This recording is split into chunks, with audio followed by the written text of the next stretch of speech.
اسلام آباد میں گاڑیوں کی ایک منفرد کلیکشن۔ راجہ مجاہد ظفر کے شوق کی کوئی حد نہیں۔ ان کی کلیکشن میں 40 کاریں شامل ہیں اور ہر کوئی ایک نمونہ ہے۔ کوئی پاپ میوزک کلچر کی عکاسی کرتی تو کوئی تاریخ کا حصہ بننے والی۔ اس کلیکشن میں تمام ہی کاریں بے مثال ہیں۔ ظفر کا تعلق راولپنڈی کے ایک امیر گھرانے سے ہے جو پراپرٹی اور ریل اسٹیٹ سے منسلک رہا ہے۔ وہ خود کھیتی باڑی، گائے بھینسوں کی دیکھ بھال اور مچھلیوں کی بریڈنگ کا کام کرتے ہیں۔ جب وہ کم عمری میں تھے تو انہوں نے ایک کار کو پورا کھلتا ہوئے دیکھا، وہیں سے ان میں یہ شوق پیدا ہوا۔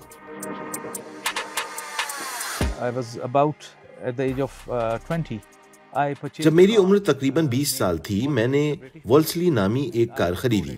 یہ برطانوی ساختہ کار ہے اور میں نے اسے بحال کیا، اور پھر میں نے گاڑیوں کو بحال کرنے کا کام جاری رکھا، اور سن 1985-86 سے میں یہ کام کر رہا ہوں۔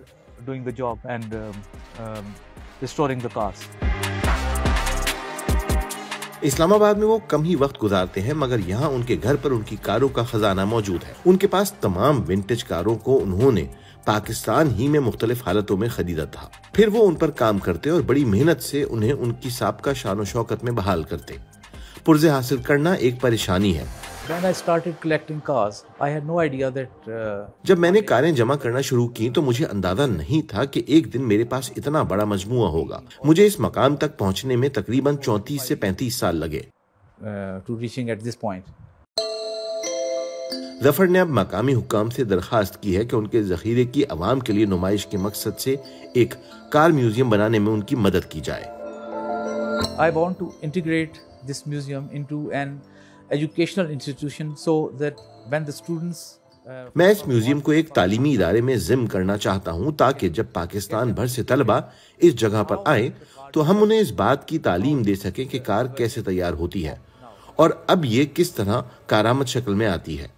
پہلے دن سے میرا مقصد کوئی پیسہ کمانا نہیں تھا، دکھاوا نہیں تھا، یا ان گاڑیوں پر رقم لگا کر انہیں اضافی رقم میں بیچنا نہیں تھا۔ not to spend extra money on these cars. میں نے انہیں پیار سے بحال کیا اور میں نے ان کو تمام اصلی حصوں کے ساتھ بحال کرنے کی کوشش کی۔ ظفر کے مجموعے میں یہ سن 1959 کی پیجو 203 شامل ہے۔ یہ وہ پہلی کار ہے جو اس فرانسیسی کمپنی نے دوسری عالمی جنگ کے بعد بنائی تھی۔ ایک اور شاہکار رولز رائس سلور شیڈو ہے۔ یہ جیمز بانڈ کی فلموں سے مقبول ہونے والی کار ہے اور محمد علی جیسی مشہور شخصیات کی محبوب مشین بھی ہے۔ ومبلڈن وائٹ فورڈ مسٹینگ، ایک ایسی کار جو گولڈ فنگر میں بانڈ گرل تانیا مالٹ کے چلانے پر مقبولیت کی نئی سطحوں تک پہنچ گئی، لیکن اسے بلٹ میں اسٹیو میکیون نے امر کر دیا، جس میں سینما کے اب تک کے سب سے بڑے کار کا پیچھا کرنے والے مناظر میں سے ایک سمجھا جاتا ہے۔ لیکن ظفر کی کار کلیکشن کا تاج یہ مرسیڈیز 170 ہے، جو کہ دوسری عالمی جنگ سے پہلے کا سب سے مشہور 3 پوائنٹ والا ستارہ ہے، اور وہ کار جو بالآخر دوسری عالمی جنگ کے بعد مارک کی رینیسنس کا باعث بنی۔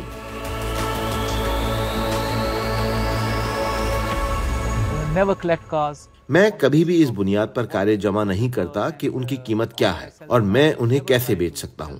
میں انہیں کبھی بیچنے کی کوشش بھی نہیں کرتا۔ ہو سکتا ہے جب میں اس دنیا میں نہیں رہوں تو شاید میرے بچے یا پوتے انہیں بیچ دیں۔